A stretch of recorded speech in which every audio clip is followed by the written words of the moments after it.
ప్రియులారా, మనిషి ఏ రంగంలో పనిచేసినా కూడా ఆ రంగంలో 2 మార్గాలు కనిపిస్తూ ఉంటాయి. అందులో ఒకటి సులువైన మార్గం, రెండవది కష్టమైన మార్గం. ఈజీ వే, హార్డ్ వే అనే 2 మార్గాలు ప్రతి రంగంలో కనిపిస్తూ ఉంటాయి. సహజంగా మనిషి దేనిని ఎక్కువ ఇష్టపడతాడంటే సులువైన మార్గాన్ని. ఈజీగా నేను పైకి రావాలి, త్వరగా నేను అందలం ఎక్కేయాలి అని చెప్పి మనిషి ఆలోచిస్తూ ఉంటాడు. సో హార్డ్వేలో ప్రయాణించడానికి ఎక్కువ మంది ఇష్టపడరు, తక్కువగా ఉంటారు. అయితే ఈ 2 మార్గాల్లో ఏ మార్గంలో పైకి వస్తే మనం నిలబడతాము అని అంటే, కష్టమైన హార్డ్వేలో మనం ప్రయాణం చేస్తున్నప్పుడు దాని ఫలితాలు ఒక రకంగా ఉంటాయి. ఈజీ వేలో మనం పైకి రావాలి అని పైకి వస్తాం చూసారా, దాని ఫలితాలు మరొక రకంగా ఉంటాయి. సో వాటి ఫలితాలు ఎలా ఉంటాయి అనేది 2000 సంవత్సరాల క్రితం పరలోకము నుండి భూమి మీదకు వచ్చిన మనందరి రక్షకుడైన యేసు ప్రభు వారి గళం నుండి వెలువడిన మాటలు మనం చూస్తే ఒక అద్భుతమైన విషయాన్ని ప్రభు మాట్లాడారు. యేసుక్రీస్తు వారు చాలా ఉపమానాలు ఆయన బోధిస్తూ ఉండేవారు. ఉపమానాల ద్వారా సమాజానికి ఉపదేశాలు ఇస్తూ ఉండేవారు ఆయన. సో అలాంటి ఉపమానంలోనే ఒక అద్భుతమైన విషయాన్ని చెప్పాడు. ఇప్పుడు మనం మాట్లాడుకుంటున్నాం చూసారా, ఈజీ వే, హార్డ్ వే అని, వాటి గురించి మాట్లాడారు. సో ఒకసారి మనం దానిని చూడగలిగితే మత్తయి సువార్త 7వ అధ్యాయము 24 నుంచి 27 వరకు మనం చూద్దాం. కాబట్టి ఈ నా మాటలు విని వాటి చొప్పున చేయు ప్రతివాడును బండ మీద తన ఇల్లు కట్టుకొనిన బుద్ధిమంతుని పోలియుండెను. బుద్ధిమంతుని గురించి మాట్లాడుతున్నాడు. వాన కురిసెను, వరదలు వచ్చెను, గాలి విసిరి ఆ ఇంటి మీద కొట్టెను, కానీ దాని పునాది బండ మీద వేయబడిన గనుక అది పడలేదు. సహజంగా ఒక వ్యక్తి బండ మీద పునాది వేయాలంటే చాలా కష్టపడాలి. అది కష్టమైన పని. ఇసుకలో వేసినంత సులువేమీ కాదండి బండ మీద పునాది వేయటం అంటే. అది కాస్త కష్టమైనటువంటి పని. ఒక వ్యక్తి అలా కష్టపడి నిర్మితం చేశాడు కనుకనే గాలి వచ్చినా, వరదలు వచ్చినా, ఎటువంటి ఇబ్బందులు ఎదురైనప్పటికీ కూడా గట్టి పునాది వేశాడు కనుక ఇల్లు పడలేదు అన్నారు. నెక్స్ట్ మాట్లాడుతూ ప్రభు మరొక విషయాన్ని కూడా తేటపరిచారు అక్కడ. మరియు ఈ నా మాటలు విని వాటి చొప్పున చేయని ప్రతివాడు ఇసుక మీద తన ఇల్లు కట్టుకునిన బుద్ధిహీనుని పోలియుండెను. వాన కురిసెను, వరదలు వచ్చెను, గాలి విసిరి ఆ ఇంటి మీద కొట్టెను, అప్పుడది కూలబడెను. చూసారా, ఇసుకలో కట్టింది ఏమైపోయింది? గాలి రాగానే, వరదలు రాగానే, ప్రమాదం రాగానే వెంటనే కూలిపోయింది. కానీ కష్టపడి కట్టింది మాత్రం పడలేదు. సో ఇక్కడ మనం గమనించినట్లయితే ఇసుకలో కట్టడం అనేది చాలా ఈజీ, అది చాలా త్వరగా అయిపోతుంది. అదే బండ మీద పునాది వేసి కట్టాలి అని అంటే అది చాలా కష్టమైన పని. సో కష్టపడింది నిలబడింది, కానీ సులువుగా చేసింది అక్కడ నిలబడలేదు. అదే చెప్తున్నాడు, కష్టమైన మార్గంలో మనం ప్రయాణం చేస్తున్నప్పుడు దాన్ని కంప్లీట్ మనం చేయగలిగితే ఫలితం చాలా ఉన్నతంగా ఉంటుంది. ఈజీగా పైకి రావాలి అనుకోవడం అది చాలా తప్పు. ఒకవేళ పైకి వచ్చినా కూడా అది నిలబడదు అని ఒక అద్భుతమైన యూనివర్సల్ ట్రూత్ ఒకటి ప్రభువు చెప్పడం జరిగింది ప్రియులారా.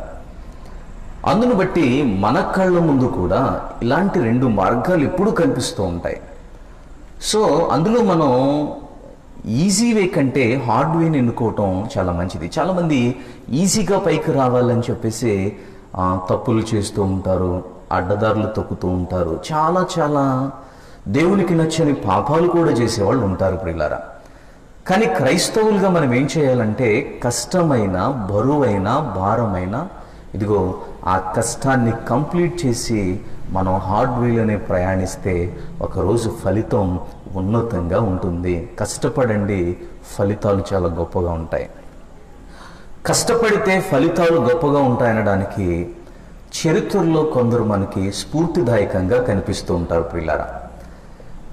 సో కాసేపు లోక చరిత్రను కూడా మనం ఆలోచించగలిగితే ఆ లోక చరిత్రలో కూడా చాలామంది మనకి స్ఫూర్తిదాతలుగా కనిపిస్తూ ఉంటారు. వాళ్ళు కష్టపడి పైకొచ్చారు.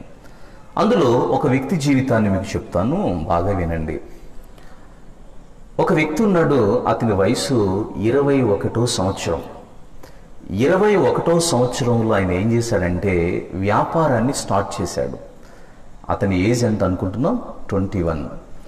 వ్యాపారాన్ని స్టార్ట్ చేస్తే ఏమైందంటే వ్యాపారంలో నష్టపోయాడు.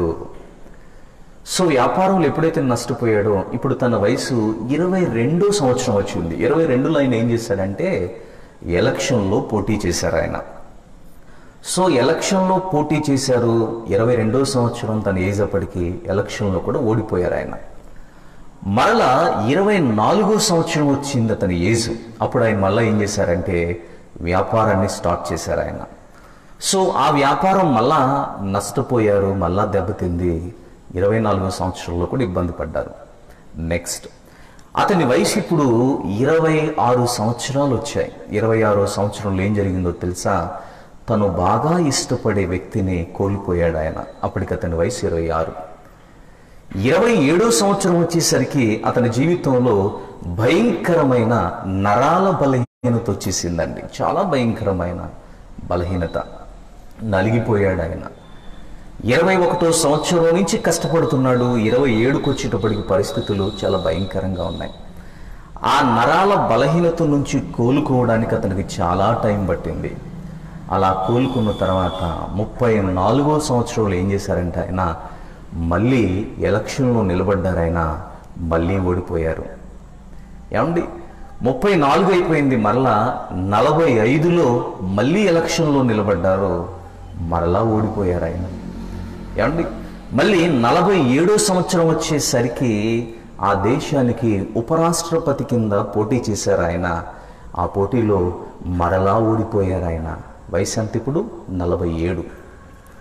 నెక్స్ట్ 49వ సంవత్సరం వచ్చింది, మరలా ఎలక్షన్లో పోటీ చేశాడు ఆయన, మరలా ఓడిపోయాడు. చూసారా ఆయన ప్రయాణం ఎలా సాగుతుందో? 21వ సంవత్సరం నుంచి కష్టపడుతున్నాడు. ఇప్పటికి 49 ఏళ్ళు వచ్చినాయి, ఒక్క విజయం కూడా ఆయనకి లేదు. ఇప్పుడు అతని వయసు 52 సంవత్సరాలు వచ్చింది. 52 సంవత్సరాలు రాగానే తన వయసు మళ్ళీ ఎలక్షన్లో పోటీ చేశాడు. ఇప్పుడు ఏం జరిగిందో తెలుసా? ఏకంగా అగ్రరాజ్యమైన అమెరికాకి అధ్యక్షుడయ్యాడు. ఆయనే అబ్రహాం లింకన్. ఏమండి చరిత్రలో ఒక గొప్పవాడిగా కనిపిస్తారండి. అమెరికాకే అధ్యక్షుడిగా ఆయన మారారు. నిజంగా ఆయన ఎంత కష్టపడ్డారో ఒకసారి ఆలోచించండి. తన వయసు 21వ సంవత్సరం ఉన్నప్పటి నుంచి ఆయన కష్టపడుతూ ఉండగా ఎప్పుడయ్యా ఆయనకు ఫలితం వచ్చింది అని అంటే అతని వయసు 52వ సంవత్సరం వచ్చేసరికి విజయం వచ్చింది. ఎన్ని ప్రయత్నాలు చూడండి. ఏమండి మనం ప్రయాణించే ఆ ప్రయాణంలో మనకి ఎలాంటి కష్టాలు ఎదురైనప్పటికీ కూడా మన గోల్ సాధించేంత వరకు మనం వెనక్కి తిరగకుండా ఆ కష్టాన్ని కంప్లీట్ చేస్తే నీతిగా ఒకరోజు ఫలితాన్ని మనం చూస్తాం ప్రియులారా. అదే స్థానంలో మనం ఉంటే ఏమంటాం తెలుసా? ఒక 3-4 ప్రయత్నాలు చేస్తాం మనం. ఓకే, ప్రయత్నాలు చేసి అంటూ ఉంటాం మనం, నేను చాలా ప్రయత్నాలు చేశానండి బాబు, నాకేం జరగట్లేదు అని అంటాం. ఒక్కసారి నీ పక్కన అబ్రహాం లింకన్ గారిని కూర్చోబెట్టుకో, ఒకసారి ఊహించుకో ఆయన ఎన్ని ప్రయత్నాలు చేశాడు చూడండి. తన వయసు 21వ సంవత్సరం నుంచి ప్రయత్నాల మీద ప్రయత్నాలు ఆయన చేస్తూ విసిగిపోక పోరాడాడు. జరిగిందేంటో తెలుసా? 52వ సంవత్సరంలో, అతని వయసు 52వ సంవత్సరంలో అమెరికాకి మరి అధ్యక్షుడయ్యాడు. ఇలాంటి వాళ్ళను మనం చూస్తున్నప్పుడు మనం కూడా కష్టపడితే ఫలితాన్ని సాధిస్తామనే ఒక గొప్ప ఆలోచన అనేది మనకు పుడుతుంది ప్రియులారా. ఓకే, ఇలాంటి వాళ్ళు ఎందరో చరిత్రలో మనకి స్ఫూర్తిదాతలుగా కనిపిస్తారు. కష్టపడ్డారు, సో ఫలితం అనేది చాలా ఉన్నతంగా వాళ్ళకి ఉంది. వీళ్ళు ప్రయాణం చేసింది ఈజీ వేనా హార్డ్ వేనా? హార్డ్ వే కదండి, చాలా కష్టమైన మార్గం కదండి అది. సో ఆ కష్టమైన మార్గాన్ని వీళ్ళు కంప్లీట్ చేయగలిగారు కనుకనే సో కంప్లీట్ చేసినందుకు గొప్ప ఫలితం వీళ్ళకి ఉంది. నెక్స్ట్ మరొక ఉదాహరణ చెప్తాను వినండి. సో పెద్ద పెద్ద సిటీస్లో మనకి కేఎఫ్సి రెస్టారెంట్లని పెద్ద పెద్ద రెస్టారెంట్స్ ఉంటాయి. సో కేఎఫ్సి రెస్టారెంట్ అనేది మనం ఎక్కడ చూసినా కూడా ఆ రెస్టారెంట్కి ఆ బోర్డు పైన ఒక పెద్ద ఆయన ఫోటో వేసి ఉంటుంది. ఆ పెద్ద ఆయన ఎవరో కాదు, ఆ కేఎఫ్సి రెస్టారెంట్ యొక్క స్థాపకుడు, ఆయనే కల్నల్ శాండర్స్ అనేటువంటి వ్యక్తి. సో ఇతను జీవితాన్ని కూడా మనం పరిశోధన చేస్తుంటే ఇది కూడా మనకు చాలా స్ఫూర్తిగానే ఉంటుంది. ఈయన జీవితంలో ఏం జరిగిందంటే, అంటే ఈ కేఎఫ్సి రెస్టారెంట్లు స్టార్ట్ కాకముందు జరిగిన చరిత్ర ఇది. అతని వయసు 65 సంవత్సరాలండి. ఒకప్పుడు 65 సంవత్సరాల వయసుకు వచ్చేసరికి ఆయన చాలా వాటిలో పనిచేశారు. సో ఫైనల్గా ఆయన ఒక రెస్టారెంట్లో పనిచేస్తూ ఉండగా 65 ఏళ్ళు వచ్చేసాయి ఆయనకి. 65 సంవత్సరాలు రాగానే ఆ రెస్టారెంట్ వాళ్ళు ఏమన్నారంటే, అయ్యా నువ్వు ఇంకా వయసు పెద్దదైపోయింది కదా, నువ్వు పని చేయలేవు అని చెప్పేసి వాళ్ళు ఆ రెస్టారెంట్ నుంచి అతన్ని బయటకు పంపించేశారు. సో పంపించేటప్పుడు అతని దగ్గర ఏమున్నాయనంటే ఒక $100 చెక్ ఒకటి ఉంది, ఒక చిన్ని కారు మాత్రమే ఉంది. ఆ రెండు తప్పితే అతనికి ఏమీ లేవు. సో ఏమీ లేకపోయేసరికి ఈయన అనుకున్నాడు, ఈ పెద్ద ఆయన 65 ఏళ్ల వయసులో నాకు వచ్చిన పని వంట చేయటం, ఇప్పుడు ఆ పనికే నేను పనికిరానని నన్ను పంపించేశారు, ఇక నేను ఎలా బ్రతికేది అని చెప్పేసి ఒక చెట్టు క్రింద కూర్చుని సూసైడ్ చేసుకుందామని ఆలోచన చేయడం ప్రారంభించాడు ఆయన. ఏమండి, నేను చచ్చిపోతాను, ఆత్మహత్య చేసుకుంటాను ఆలోచనలో పడ్డాడు. అలా ఆలోచిస్తూ ఉండగా అతనికి చిన్ననాటి జ్ఞాపకాలు గుర్తొచ్చాయి. అవేంటో తెలుసా? చిన్నప్పుడు నాకు మా అమ్మ చికెన్ చేసి పెట్టేది, అది చాలా టేస్ట్గా ఉండేది. ఇప్పటి వరకు మా అమ్మ చేసిన ఆ చికెన్ టేస్ట్ ఎక్కడ కూడా నేను చూడలేదు, ఎవరి చేతిని బట్టి కూడా నేను దాన్ని తినలేదు. సో ఆ స్పెషలే ఒక ప్రత్యేకంగా ఉంది మా అమ్మ చేతి వంట అని చెప్పేసి అది జ్ఞాపకం వచ్చి ఈయనకి ఏం చేశారంటే ఈయన దగ్గర ఉన్న $100 ఉన్నాయి కదా, ఆ డబ్బుతోటి మాంసాన్ని కొని నేను ఆ వంటను తయారు చేసి ఏం చేస్తానంటే కొన్ని హోటల్స్ దగ్గరికి వెళ్ళి ఆర్డర్ తీసుకోమని అడుగుతాను నేను తయారు చేసిన చికెన్ని అని. ఆ డబ్బులు పెట్టేసి చికెన్ కొనేసి నేను ఏం చేశాడంటే ఆర్డర్ తీసుకోమని ప్రతి హోటల్ దగ్గరికి వెళ్ళాడు, ప్రతి రెస్టారెంట్ దగ్గరికి. ప్రతి రెస్టారెంట్ దగ్గరికి వెళ్ళినప్పుడు ఆ రెస్టారెంట్ వాళ్ళు ఏమంటున్నారో తెలుసా? ఆర్డర్ తీసుకోండి సార్, నేను చాలా బాగా చేశానండి, ఇది ఒక స్పెషల్ చికెన్ అండి, మీరు ఆర్డర్ తీసుకుంటానంటే ఆ రెస్టారెంట్ వాళ్ళు అన్నారు, మొదటి తలుపు తడితే వాళ్ళు అన్నారు మాకు అవసరం లేదన్నారు. రెండవ తలుపు తట్టాడు, వాళ్ళు కూడా అన్నారు మాకు అవసరం లేదయ్యా నువ్వు చేసింది, మాకు వద్దు అన్నారు. ఏమండి, అప్పటికే అతని వయసు ఎంత అనుకున్నాం? 65 సంవత్సరాలు. మూడవ తలుపు తట్టాడు, వాళ్ళు మాకు వద్దన్నారు. 10 తలుపులు తట్టాడు, వాళ్ళు మాకు వద్దన్నారు. 100 తలుపులు తట్టాడు, రెస్టారెంట్ల దగ్గరికి వెళ్ళాడు. 100 తలుపులు తట్టిన వాళ్ళు కూడా ఏమన్నారు తెలుసా? మాకు అవసరం లేదన్నారు. 200 తలుపులు తట్టాడు, విసుకిపోకుండా, వాళ్ళు మాకు వద్దన్నారు. 500 తలుపులు తట్టాడు, వాళ్ళు కూడా మాకు వద్దన్నారు. అట్లా తను 1010 తలుపులు తట్టాడట. ఎన్ని? 1010 తలుపులు. ఈ 1010 తలుపులు తట్టినా ఏ ఒక్కరూ కూడా నీ చికెన్ బాగుంది, మేము ఆర్డర్ తీసుకుంటాం, ఖచ్చితంగా మాకు నువ్వు సప్లై చేయాలి అని ఎవ్వరూ అనలేదండి. కానీ విసిగిపోలేదు ఆయన, సాధించాలనుకున్నాడు. ఈ కష్టాన్ని నేను కంప్లీట్ చేయాలి, ఈ కష్టాన్ని నేను కంప్లీట్ చేసి ఒకరోజు నేను ఫలితాన్ని ఆశించాలి, కానీ కష్టపడకుండా ఫలితం రాదు అని చెప్పి అతను ఆలోచించి అలా కష్టపడుతూనే ఉన్నాడు. అలా కష్టపడిన తర్వాత ఇప్పుడు 1011వ రెస్టారెంట్ తలుపు తడితే అప్పుడు వాళ్ళు అన్నారు, ఇదేదో కాస్త స్పెషల్గా ఉందయ్యా, టేస్ట్ కూడా చాలా బాగుంది, మాకు కావాలి చికెన్, మేము తీసుకుంటామని. అప్పుడు వాళ్ళు ఆ చికెన్ తీసుకున్నారు. అంటే ఆ చికెన్ సేల్ అవ్వడానికి అతను ఎంత కష్టపడ్డాడో ఆలోచించండి. 1011 తలుపులు తట్టాడు కదా, నిజంగా ఎంత ఓపిక చూడండి ప్రియమైన దేవుని వల్లారా. అలా కష్టపడ్డాడు గనుకనే ఈరోజు ప్రపంచవ్యాప్తంగా కేఎఫ్సి రెస్టారెంట్లు అధికారికంగా 11,000 ఉన్నాయి సుమారుగా. ఏమండి, 11,000 రెస్టారెంట్లు ఈ రోజున ప్రపంచవ్యాప్తంగా ఉన్నాయి. ఒకప్పుడు అతను తన దగ్గర ఏమీ లేదు, 65 ఏళ్ల వయసు అవుతుంది. ఏమండి, 65 ఏళ్ల వయసులో బయటకు వచ్చేసాడు. $100 ఒక చిన్ని కారు తప్ప అతని దగ్గర ఏమీ లేదు.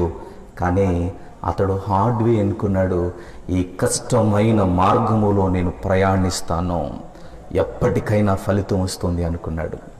యేసుప్రభు అదే చెప్పారండి, సులువైన మార్గం కాదు నాయన, హార్డ్వేలో ప్రయాణించు, నీతిగా బ్రతుకు.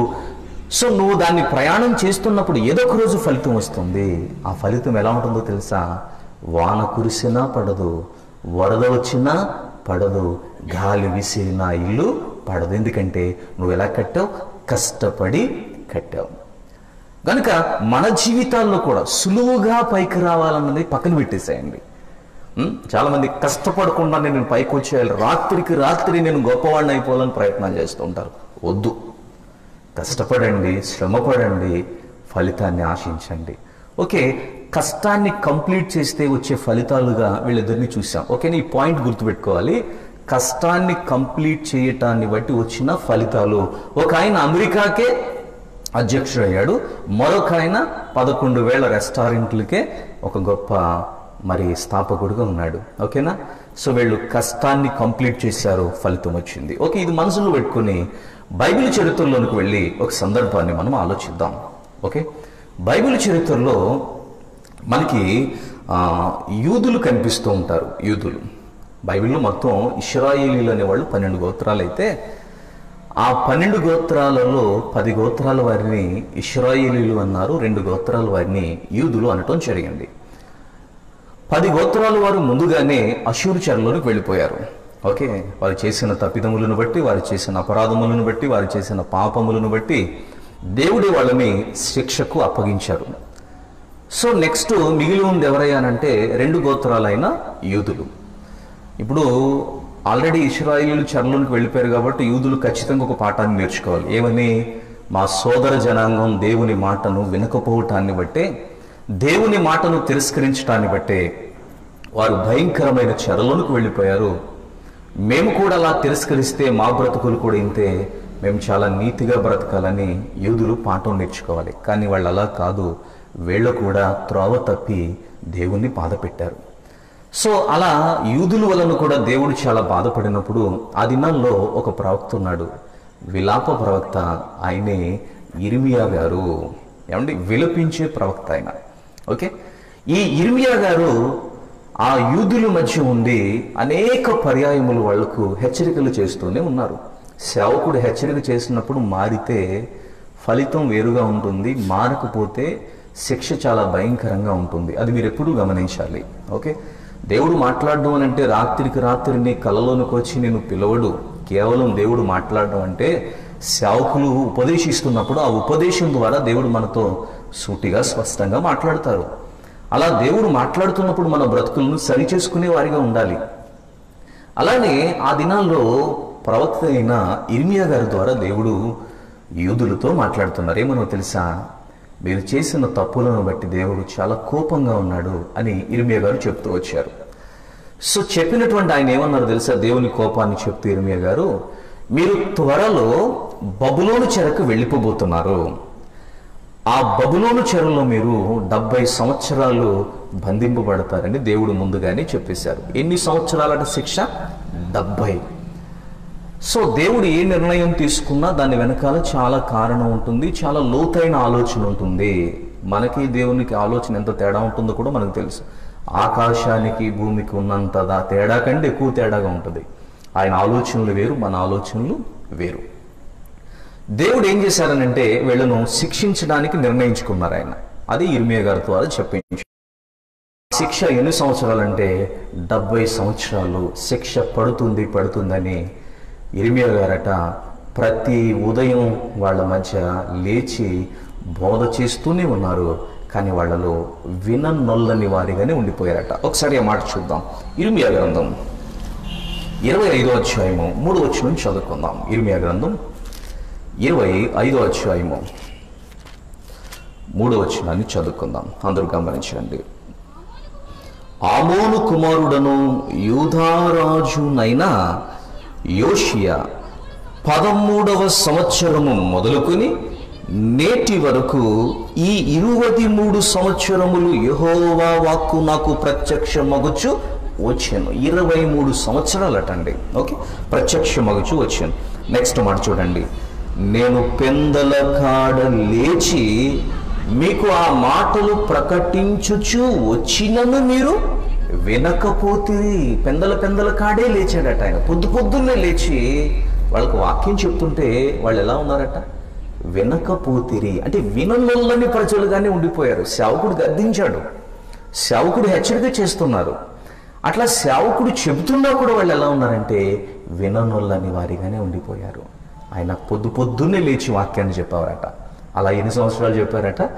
23 సంవత్సరాల పాటు వారు వినకపోతిరి. అప్పుడు నెక్స్ట్ దేవుని నిర్ణయాన్ని చూస్తే మనం 11వ వచనాన్ని చూద్దాం. ఇర్మియా గ్రంథం 25వ అధ్యాయం 11వ వచనం చదువుకుందాం. వినలేదుగా వీళ్ళు, దేవుని నిర్ణయం చూద్దాం ఇప్పుడు. ఈ దేశమంతయు పాడుగాను నిర్జనముగాను ఉండును. ఈ జనులు 70 సంవత్సరములు బబులోను రాజునకు దాసులుగా ఉందురు. శిక్షను ఖరారు చేశాడు ఆయన.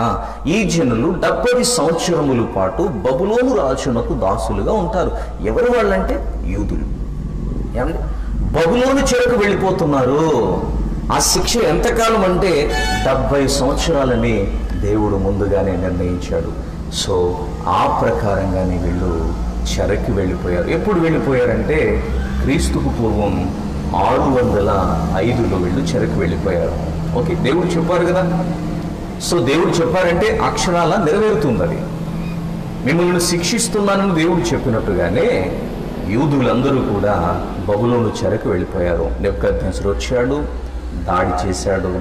దాడి చేసినటువంటి ఆయన క్రీస్తుకు పూర్వం 605 అనగానే అప్పటికి యేసు ప్రభువారు 605 సంవత్సరాలకి వస్తారు అని అనిపించుకుని బబులోను రాజు వీళ్ళ పైన దాడి చేశాడు. దాడి చేసినప్పుడు మొత్తం అందరిని ఒకసారి తీసుకెళ్ళాడు, కానీ 3 బృందాలుగా తీసుకెళ్తాడు. ఓకే, మొత్తం అందరిని ఒకసారి కాదు కానీ 3 బృందాలుగా వచ్చినప్పుడు దేవాలయాన్ని కాల్చేస్తారు అగ్ని చేత. ఉపకరణములన్నీ తీసుకువెళ్ళిపోతారు. యవ్వనులు, వృద్ధులు, బాలురు ఎందరో చచ్చిపోతారు. భయంకరమైన శిక్ష. ఇప్పుడు క్రీస్తుకు పూర్వం 605లో మొదటి బృందం చెరకు వెళ్ళిపోయింది. ఆ బృందంలో భక్తులు ఉన్నారు, భక్తిహీనులు కూడా ఉన్నారు. అయితే ఇక్కడ ఒక ప్రశ్న, ఏమండి, శిక్ష భక్తిహీనులకు వేయాలి కానీ భక్తులకు ఎందుకు వేశాడు దేవుడు శిక్ష? ఆ చెరలోనికి భక్తులు వెళ్ళిపోయారు, భక్తిహీనులు కూడా వెళ్ళిపోయారు. భక్తిహీనులు వెళ్ళారంటే అర్థం ఉంది, భక్తులు కూడా వెళ్ళిపోవటం ఏంటి? భక్తులు ఎవరయ్యానంటే దానియేలు గారు కనిపిస్తారు, షడ్రకు, మేషకు, అబేద్నగోలు. ఏమండి, వీళ్ళందరూ కూడా మరి భక్తులే కదా, అవును కదా. ఇప్పుడు వీళ్ళు కూడా చెరలోనికి వెళ్ళిపోయారు. అయితే వాళ్ళని పంపించడం వెనకాల ఒక రీజన్ ఉంది, దాన్ని లాస్ట్లో మనం మాట్లాడుకుందాం. ఓకే, అలాగే రెండవ బృందం వెళ్తుంది. రెండవ బృందాన్ని మళ్ళా తీసుకెళ్ళినప్పుడు నెబుకద్నెజరు అందులో యెహెజ్కేలు గారు కూడా వెళ్ళిపోతూ ఉంటారు. ఓకే, అలా 3 బృందాలుగా యూదులందరూ కూడా బబులోను చెరకి వెళ్ళిపోయారు. ఇప్పుడు మొదటి బృందం క్రీస్తుకు పూర్వం 605లో వెళ్ళింది. ఓకేనా, మొదటి బృందం వెళ్ళిన తర్వాత రెండో బృందం ఎప్పుడు వెళ్ళిందంటే క్రీస్తుకు పూర్వం 597, అంటే యేసు ప్రభు ఇంకా 597 సంవత్సరాలకి వస్తారు అని అనిపించుకుని రెండో బృందం కూడా వెళ్ళిపోయింది. రెండో బృందంలో యెహెజ్కేలు గారు కూడా ఉన్నారు. అలా కౌంట్ స్టార్ట్ అయిపోయింది. 70 సంవత్సరాలు చెరని దేవుడు చెప్పారు కదా. ఈ కౌంట్ ఎప్పుడు స్టార్ట్ అయిందనంటే క్రీస్తు పూర్వం 605 మొదటి బృందం వెళ్ళినప్పుడే దేవుడు స్టార్ట్ చేసేసాడు కౌంట్. ఓకేనా, అలా సంవత్సరాలు గడుస్తున్నాయి. అలా గడుస్తూ ఉండగా క్రీస్తుకు పూర్వం 593 అనేది ఒక సంఖ్య ఉంది. అప్పటికి చెరలోనికి వెళ్ళి 12 సంవత్సరాలు అయింది. ఓకే, 12 సంవత్సరాలు గడిచిన తర్వాత క్రీస్తుకు పూర్వం 593లో ఒక సంఘటన చోటు చేసుకుంది. ఓకేనా, ఇంకా వీళ్ళు 12 సంవత్సరాలు పూర్తయింది అని అంటే ఇంకా ఎన్ని సంవత్సరాలు చెరలో ఉండాలి? వీళ్ళు 58 సంవత్సరాలు ఉండాలి. దేవుడు ముందే చెప్పేశారు కదా. ఎన్ని సంవత్సరాలు అన్నారు ఆయన? 70 సంవత్సరాలని దేవుడు ముందుగానే చెప్పారు. అందులో 12 సంవత్సరాలు అయింది, ఇంకా 58 సంవత్సరాలు ఉంది. ఓకే, అయితే ఇప్పుడు ఏం జరిగిందంటే 12 సంవత్సరాలు గడిచిన తర్వాత వాళ్ళ మధ్యకు ఒక అబద్ధ ప్రవక్త వచ్చాడు. ఏమండి, ఆ అబద్ధ ప్రవక్త ఎవరంటే హనన్యా. ఏమండి, ప్రజలను ఎలా భ్రమ పెట్టాడో, దేవునిని తప్పుగా అనుకునేటట్లు ఎలా చేశాడో మరి ఈ జీవితాన్ని మనం ఒకసారి పరిశీలన చేయాలి. దేవుడు శిక్ష విధించడానికి ఒక రీజనే ఉంది బైబిల్లో. ఆ రీజన్ ఏంటో చెప్తాను నేను. ఓకేనా? దేవుడు శిక్ష వేశాడు అని అంటే ఆయన చాలా ఆలోచించి వేస్తారు. అది ఖచ్చితంగా మనిషి కంప్లీట్ చేయాలి. అయితే శిక్ష కొనసాగుతుండగా మధ్యలోకి ఆయన వచ్చేసాడు 12 సంవత్సరాలకి. ఆయనే హనన్య వచ్చి అంటున్నాడు, ఇర్మియా గారి మాటలు నమ్మకండి. ఇర్మియా గారి మాటలండి, మొత్తం ఎన్ని సంవత్సరాల శిక్ష? 70. ఇంకా ఎన్ని ఉందంటున్నాను? 58 ఉంది అంటున్నాడు హనన్య. ఏమన్నా తెలుసా? ఇర్మియా గారి మాటలు నమ్మకండి, నా మాటలు నమ్మండి. ఏంటి నీ మాటలంటే 2 సంవత్సరాల్లో దేవుడు విడుదలనివ్వబోతున్నాడు. ఏమండి? ఇర్మియా గారు ఇంకెన్ని సంవత్సరాలు ఉందంటున్నారు? 58. ఈయన వచ్చేయమంటున్నాడు 2 సంవత్సరాల్లో మీకు విడుదల రాబోతుంది అని అనగానే ప్రజలు కాస్త ఇతని పైకి మక్కువ చూపిస్తున్నారు. ఓకేనా? 2 సంవత్సరాల్లో మీకు విడుదల వస్తుంది, ఆల్రెడీ బబులోను రాజు పట్టుకుపోయిన ఉపకరణాలు కూడా తెచ్చి మీకు ఇచ్చేస్తాడు అని చెప్పేసి ప్రజలను భ్రమ పెడుతున్నారు. ఇలాంటి అబద్ధపు బోధకులు మరి జాబితా మనకి బైబిల్లో కనిపిస్తూ ఉంటుంది. అప్పుడే కాదు, ఇప్పుడు కూడా ఉంటారు. దేవుడు చెప్పనివి, తమ మనసులో పుట్టినవి దేవుడు అనే ట్యాగ్ తగిలించుకుని చాలామంది దేవుని పేరు చెప్పి మోసం చేస్తూ ఉంటారు. ఇప్పుడు అతడు 2 సంవత్సరాల్లో వచ్చేస్తారు అని చెప్తున్నాడు కదా, దీనివలన దేవునికి కూడా చాలా ఇబ్బంది. ఎందుకంటారేమో 2 సంవత్సరాల్లో మీరు రావాలి అని కోరుకోవడం వేరు, 2 సంవత్సరాల్లోనే వచ్చేస్తారు అని కరాఖండిగా చెప్పడం వేరు. కోరుకోవచ్చు, తప్పులేదు. మీరు త్వరగా వస్తే బాగుండు అని కోరుకోవడం తప్పు ఉందా? లేదు. కానీ ఇతను ఏం చెప్పేస్తున్నా డైరెక్ట్గా, మీరు 2 సంవత్సరాల్లో వచ్చేయబోతున్నారు. నాకెవరు చెప్పారు? దేవుడు చెప్పారని చెప్పేసి దేవుని పేరు చెప్పి ప్రజలను మోసం చేస్తున్నాడు. సో ఇతని మాటలను బట్టి ప్రజలు దేవుణ్ణి కూడా తప్పుగా అనుకుంటారు. ఎలా అంటారేమో, 2 సంవత్సరాల్లో ఇతను వచ్చేస్తారని చెప్పాడు కదా, చెప్పినప్పుడు 2 సంవత్సరాల్లో ఖచ్చితంగా వాళ్ళు రారు. రాకపోయేసరికి ప్రజలు ఏమనుకుంటారో తెలుసా? అదిగో దేవుడు చెప్పాడని చెప్పి హనన్య చెప్పాడు, ఏం దేవుడు ఇలాంటి తప్పుడు సమాచారం ఇస్తున్నాడు, 2 సంవత్సరాల్లో విడుదల వచ్చేస్తుందని చెప్పిన దేవుడు ఇంకా రాలేదండి అని చెప్పి ఖచ్చితంగా దేవుణ్ణి తప్పుగా అపార్థం చేసుకునే అవకాశాలు అక్కడ ఉంటాయి. ఓకే, ఎప్పుడైనా సరే కష్టమైన సేవకుడు వాస్తవమే చెప్పాలి, అంతేగాని ప్రజల మన్నన పొందాలని, వాళ్ళ దగ్గర మార్కులు కొట్టేయాలని, ఓకేనా, వాళ్లకు నచ్చిన పద్ధతుల్లో ఎప్పుడు కూడా సేవకుడు బోధ చేయకూడదు. అది చాలా భయంకరమైన పని. దేవుడు ఏదైతే చెప్పారో, ఏదైతే చెప్పమన్నారో అది ఎలాంటి వార్త అయినా కూడా సమాజానికి చేరవేసే ఒక సేవకుడిగా మనం ఉండాలి. కానీ అంతేగాని ప్రజల దగ్గర ఏదో మన్నను పొందుదామని, వాళ్ళ దగ్గర మంచి పేరు కూడదామని చెప్పేసి దేవుడు చెప్పనివి వాళ్ళకి చెప్తే ఏదో ఒక రోజు వాళ్ళ దేవుని తప్పుగా అపార్థం చేసుకునే అవకాశాలు ఉంటాయి. వాస్తవం చెప్పండి, వాస్తవాన్ని మాట్లాడండి. అమ్మా పరిస్థితుల్లో ఉంది, సో నువ్వు ఇలా చేస్తే దేవుడు సహాయం చేస్తాడమ్మా అని వాస్తవాన్ని మాట్లాడండి. అంతేగాని వారి పాపాన్ని అలాగే అట్టిపెట్టుకున్నా కూడా ఏం పర్వాలేదు, ఇంకొక వారంలో అద్భుతం జరగబోతుందంటారు చాలామంది. అసలు ఇంతకీ వాళ్ళు అసలు మారుమనసు పొంది దేవుని అంగీకరించారు ఇవేమి చూడరు. కేవలం వీళ్ళంటే వాళ్ళు గొప్పగా చెప్పుకోవాలి అన్నట్టుగానే ఫీల్ అవుతూ ఉంటారు. వద్దు, అలాంటిది ఎవరు కూడా చేయకూడదు. ఓకేనా? హనన్య కూడా అంతేనండి. ఇక్కడ దేవుడు చెప్పిన మాటను పక్కన పెట్టేసి ఇతను సొంత మాటలను దేవుడు చెప్పాడు అన్నట్టుగా ప్రజలకు ప్రకటన చేస్తున్నాడు. ఇర్మియా గారు ఇంకా 58 సంవత్సరాలు ఉందంటే ఈయన ఇంకా 2 ఉందంటున్నాడు. ప్రజలు ఈయనకి దగ్గరయ్యారో కాస్త ఇర్మియా గారిని ప్రక్కన పెట్టారు. అవును కదా, ప్రజలు ఎక్కువగా వాస్తవాన్ని స్వీకరిస్తారు, అవాస్తవాన్ని స్వీకరిస్తారు ఎక్కువ. ప్రజల నైజం ఏంటి? ఎప్పుడు కూడా అవాస్తవమే మనిషికి ఇష్టం. ఓకేనా? వాస్తవాన్ని మనిషి చూడ్డం. ఏమండి, అవాస్తవాన్ని ఎక్కువ నమ్ముతూ ఉంటాడు మనిషి, కానీ అది చాలా ప్రమాదం. ఇప్పుడు ఒక అబద్ధాన్ని నమ్ముతున్నారు, ఇక్కడ నిజాన్ని నమ్మట్లేదు. ఎందుకంటే నిజం చాలా కఠినంగా ఉంటుంది కదా. అవునా? నిజం అట నిప్పు లాంటిది, మరి నిప్పు కాలుతుంది కదా, అందుని బట్టి నిప్పు ఎవరు కూడా మరి స్వీకరించరు కదా. ఎక్కువ శాతం మనం గమనిస్తే లోకంలో ఇప్పటికీ కూడా అబద్ధాన్ని నమ్మేవాళ్ళే మనకు కనిపిస్తూ ఉంటారు. అక్కడ కూడా అంతే. ఏమండి, ఈ హనన్య చెబుతున్న మోసపూరితమైన మాటలు ప్రజలు నమ్మేస్తున్నారు. కొన్ని ఉదాహరణలు చెప్తాను వినండి. ఉదాహరణకి మీరు ఎవరైనా షుగర్ పేషెంట్ ఉన్నారనుకుందాం. షుగర్ పేషెంట్ హాస్పిటల్కి వెళ్ళి డాక్టర్ దగ్గర చెక్ చేయించుకున్నాడు. చెక్ చేయించుకోగానే డాక్టర్ అన్నాడు, అమ్మనికి షుగర్ ఎక్కువ ఉంది, కాస్త షుగర్ తగ్గించేయమ్మ, నువ్వు తాగే కాఫీలో కానీ టీలో కానీ షుగర్ చాలా తక్కువగా ఉండాలమ్మా, అసలు స్వీట్ల జోలికి వెళ్ళకూడదు అన్నాడు. కానీ వీడికి స్వీట్లు అంటే చాలా ఇష్టం. ఆయన ఏం బ్రేక్ వేశాడు, అస్సలు నువ్వు స్వీట్ల జోలికే వెళ్ళకూడదు అన్నాడు. అనటంతో బాధతో వచ్చింది. ఎందుకైనా మంచిగా చెప్పాడు చెడుగా చెప్పాడా? మంచిగా చెప్పాడుగా. కాబట్టి ఈవిడ మనసులో బాధ ఉండిపోయింది, స్వీట్లు తినొద్దు అన్నాడే. ఇంతకీ ఏం చెప్పింది నిజమంటావా కాదంటావా? ఎందుకైనా మంచిదని ఇంకొక డాక్టర్ దగ్గరికి వెళ్ళింది. ఇంకొక డాక్టర్ దగ్గరికి వెళ్ళగానే ఆయన అన్నాడు, చెక్ చేసి, ఏం పర్వాలేదు, నేను ఉన్నానుగా, వెళ్ళేటప్పుడు పావు కేజీ స్వీట్లు కొనుక్కుని వెళ్ళు, తినే హ్యాపీగా అన్నాడు అనుకోండి. నిజంగా మంచోడండి డాక్టర్ గారు. ఏ డాక్టర్ స్వీట్లు తినమని చెప్పాడు చూసారా, ఆ డాక్టర్ ఎలా అంటాడు, చాలా మంచోడు, కుర్రోడైనా చాలా అనుభవంగా చెప్పాడండి అని ఇతని మాట ఇష్టపడతారు. కానీ ఆ ముందు అసలు విషయం చెప్పిన ఆయన మాట ఇష్టపడరు. కానీ వీళ్ళిద్దరిలో ఎవరి మాట మేలు చేసేది? ముందైన మాట వెనకాలైన మాట? ముందైన మాటే మేలు చేస్తుంది. కానీ మేలు నచ్చిందా? నచ్చదు. మనిషికి మంచి నచ్చదు. మరి ఏం నచ్చుతుంది? చెడే నచ్చుతుంది, కీడే నచ్చుతుంది. ఏమంటే అబద్ధమే మనిషికి నచ్చుతుంది. అబద్ధములను ఆశ్రయిస్తారు మనుషులు, వాస్తవాన్ని పెద్దగా స్వీకరించరుగా.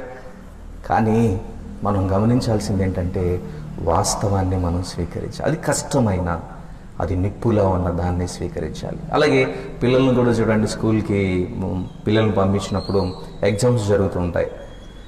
ఎగ్జామ్స్ జరుగుతున్నప్పుడు స్కూల్లోనండి కొందరు టీచర్స్ ఉంటారు. వాళ్ళు ఏం చేస్తారంటే పిల్లల్ని తలకాయ కూడా తిప్పనివ్వరు. అసలు ఆ బెంచి దగ్గర నుంచి, ఆ కుర్చీ దగ్గర నుంచి కదలరే కాదు. రెండు కళ్ళు ఇలాగ 50 మంది పిల్లల్ని అలాగే చూస్తూ ఉంటాయి. కనీసం పక్కవాడి దాంట్లో కూడా చూసి రాద్దామన్నా వీడికి వీలు పడదు. సో చాలా ఇబ్బందిగా ఉంది. ఇప్పుడు ఇబ్బందిగా ఉండేసరికి చాలా స్ట్రిక్ట్గా ఉన్నారు మాస్టర్ కానీ టీచర్ కానీ. అప్పుడు పిల్లలు అనుకుంటారు, వీడు రేపు పొద్దున్న రాకుండా ఉంటే బాగుందమ్మా, ప్యాచి పడిపోవాలి నాయన, మోటార్ సైకిల్ ఏదన్నా అయిపోవాలి తండ్రి అని పిల్లలందరూ కూడా అంత స్ట్రిక్ట్గా ఉన్న మాస్టర్ని చూసి ఏదో ఒకటి జరగాలని కోరుకుంటారు. ఎందుకని వీళ్ళు కూడా ఆ మంచి నచ్చలేదు. రేపు పొద్దున్న ఇంకొక మాస్టర్ వచ్చి అదే ఎగ్జామ్ హాల్లో, ఏమండి ఇలా రాయని పిల్లల దగ్గరికి వచ్చి, ఏమ్మా ఎగ్జామ్ రాయట్లేదా, గైడ్ తీసుకొచ్చి ఇవ్వనమ్మా నీకు అన్నాడు అనుకోండి, నిజంగా దేవుడురా మాస్టర్ అయినా, నిన్ను వచ్చి చూసావా, పెద్ద దెయ్యురా నాయనది. అవునా కదా? ఇంతకీ వీళ్ళిద్దరిలో వీళ్ళకి మేలు జరిగించేది ఎవర్రా అని అడిగితే ముందొచ్చిన మాస్టర్. ఎందుకంటే మాస్టర్ అలా కఠినంగా ఉంటే రేపు పొద్దున్న వీళ్ళు చదువుకుని వస్తారు.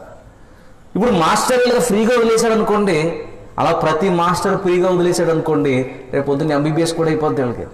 అయిపోయిన తర్వాత మొత్తం శతస్కోప్ వేసుకుని మొత్తం ఇచ్చుకుంటారు. రోజుకి ఎన్ని ప్రాణాలు వెళ్ళిపోతాయి ఇప్పుడు? అవునా కదా? చాలా ప్రమాదం కదండి, అవునా?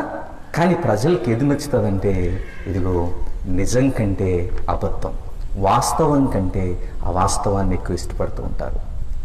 కానీ మనం ఏం చేయాలో తెలుసా? నిజం ఎంత కష్టంగా ఉన్నా నిజాన్నే మనం నమ్మాలి. ఎంచు దినాల్లో అక్కడ కూడా ఇర్మియా గారి మాట చాలా ఖండితంగా ఉంది, చాలా నిప్పులా ఉంది. కానీ ప్రజలు ఇర్మియా గారి మాట పక్కన పెట్టేశారు, హనన్య మాట వింటున్నారు. ఒకసారి హనన్య మాటలు ఎలా ఉన్నాయి చూడండి ఒకసారి బైబిల్లో. ఇర్మియా గ్రంథం 28వ అధ్యాయం మొదటి 3 వచనాలు చదువుకుందాం. మొదటి 3 వచనాలు.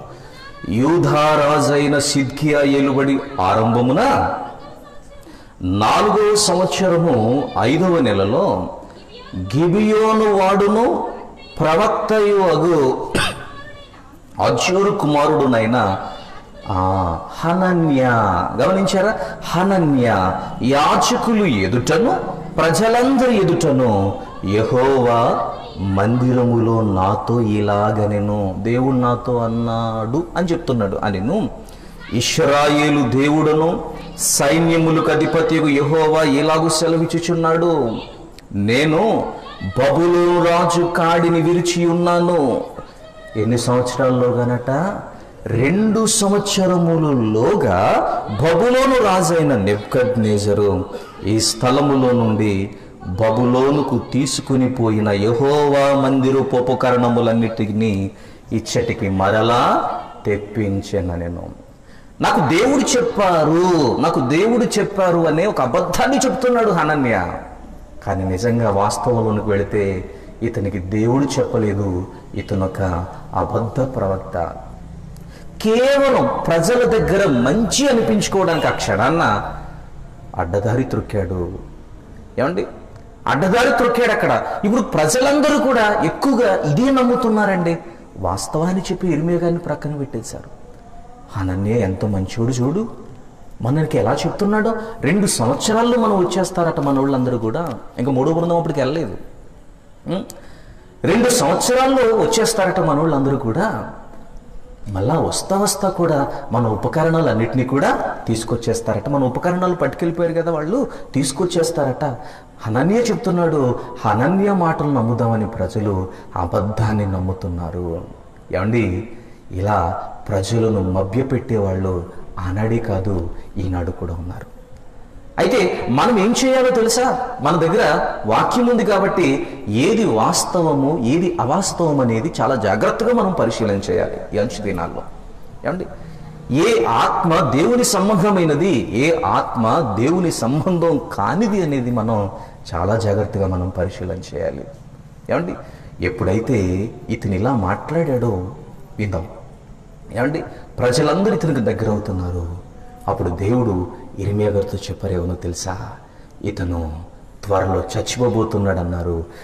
దేవుడు ఎలాగైతే చెప్పాడో అలానే హనన్యా ఒకరోజు కన్ను మూశాడు, అబద్ధాన్ని ప్రకటించాడు.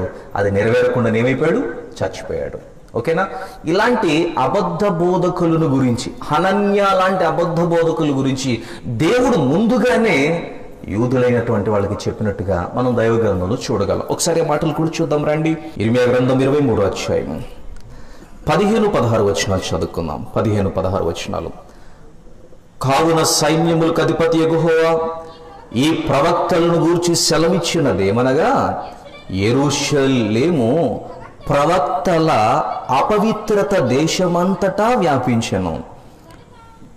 ఈ మాట వినండి. గనుక తినుటకు మాచిపత్రియు త్రాగుటకు చేదు నీళ్లను నేను వారికి ఇచ్చుచున్నాను. నెక్స్ట్ 16వ వచనం. సైన్యములకు అధిపతి యెహోవా ఇలాగు సెలవిచ్చుచున్నాడు, మీకు ప్రవచనములు ప్రకటించు ప్రవక్తల మాటలను ఆలకింపకుడి. అప్పటికి అబద్ధ ప్రవక్తలు ఉన్నారు. ఆలకింపకుడి. వారు మిమ్మును భ్రమ పెట్టుదురు. హనన్యా కూడా భ్రమ పెడుతున్నాడు కదా, ఏమని? 2 సంవత్సరాల్లో మీకు విడుదల వచ్చేస్తుంది అంటున్నాడు. నిజంగా వస్తుంది అక్కడ చెప్పండి? దేవుడు ఆల్రెడీ ఎన్ని సంవత్సరాలు అన్నారు? 70 అన్నాడు. అందులో 12 అయింది కాబట్టి ఇంక 58 ఉంది. కానీ ప్రజలను భ్రమ పెడుతున్నాడు. ఈరోజు కూడా ఇలా భ్రమ పెట్టేవాళ్ళు ఉంటారు. వద్దు, వాస్తవాన్ని ప్రకటించేవారు కావాలి. అలా భ్రమ పెట్టడాన్ని బట్టి వాళ్ళు దేవుని తప్పుగా అపార్థం చేసుకునే అవకాశాలు ఉంటాయి. మీరు భ్రమ పెట్టారు, ఒక వారంలో ఇది జరిగిపోద్దని. జరగాలని ఆశించండి, తప్పు లేదు. కానీ జరిగిపోతుంది, దేవుడు నాకు ఇలా చెప్పాడని చెప్పకుండా చెబుతారు చాలా మంది. అలా చెప్పటాన్ని బట్టి ఆత్మలు భ్రమపడతాయి. భ్రమపట్టి నాకు ఇలా జరగలేదని చెప్పి వాళ్ళు ఎవరిని తృణీకరిస్తారు? ఫస్ట్గా దేవుని తృణీకరిస్తారు. అవును కదా? ఇప్పుడు హనన్యా లాంటి వాళ్ళు ఇక్కడ కూడా ఏం చేశారట?